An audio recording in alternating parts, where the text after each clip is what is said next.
So now that you've got everything edited and hopefully your file saved, let's become an expert at exporting because it is important. And again, I'm using Adobe Audition here, but the basic concepts will apply to any editing application that you're using. An important thing to remember is that while you're editing, make sure you're actually saving your file. So in this case, regularly throughout my editing process, I would do file save. So that way all this work that I'm doing doesn't get lost. And now that it's all done, what I can't upload is just my Adobe Audition file. So even if I save this project file to my desktop, that's not an actual audio file, that's the project file. So we need to export our audio out of here into a single audio file that then we can upload to our podcast hosting platform. And in the case of Adobe Audition, the way to do that is to go to File and click on Export. And pretty much any editing application is going to work that way. I know in GarageBand, you can click Share and then Export Song to Disk. You're going to look for a Share button or an Export button. And I'm going to do multi-track mixdown because I've got all these different tracks and I'm going to do my entire session. So I'm going to mix down every single thing. Then you're going to get a window that looks like this, which can be a little complicated because there's so many different settings. I'm going to name the episode. Make sure you actually name your file, your podcast episode. So the greatest podcast ever.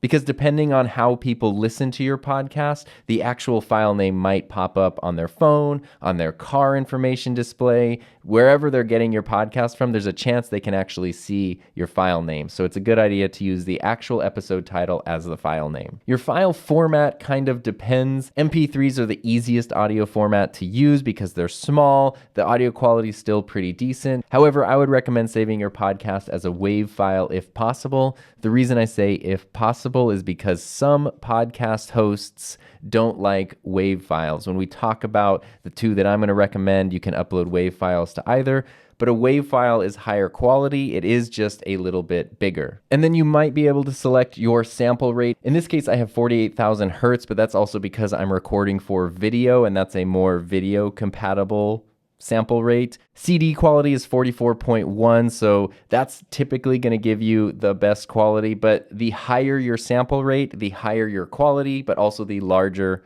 the file size. And then you just export your file. Make sure you know where it goes. In my case, I just put it directly onto the desktop, and then that's the file that I can take and upload to my podcast host. But if you have a different directory or you have a hard drive that you're saving everything to, just make sure you know where your file is being saved to. Some editing applications by default will create a folder that's buried in a directory somewhere on your computer, and you'll export it, and then you'll be like, where did it go? I can't find it. Make sure you know where you're actually saving your file to, and save it again at the highest quality possible. Whichever platform you end up choosing to host your podcast, they're going to have their preferred format. And in my case, actually, since I'm using the Rodecaster Pro, there's an app that comes with it on the computer that lets you import your audio directly to the computer. And when you import it, you can select your podcast host, and it will automatically convert that to the preferred settings for that specific host. So that for me has been kind of a lifesaver and a time saver. And of course, once your file is exported, it's a good idea to at least skim through it and make sure everything is included. Make sure your music didn't get dropped out. Make sure you didn't accidentally select a setting that makes it sound like you're garbled underwater or something.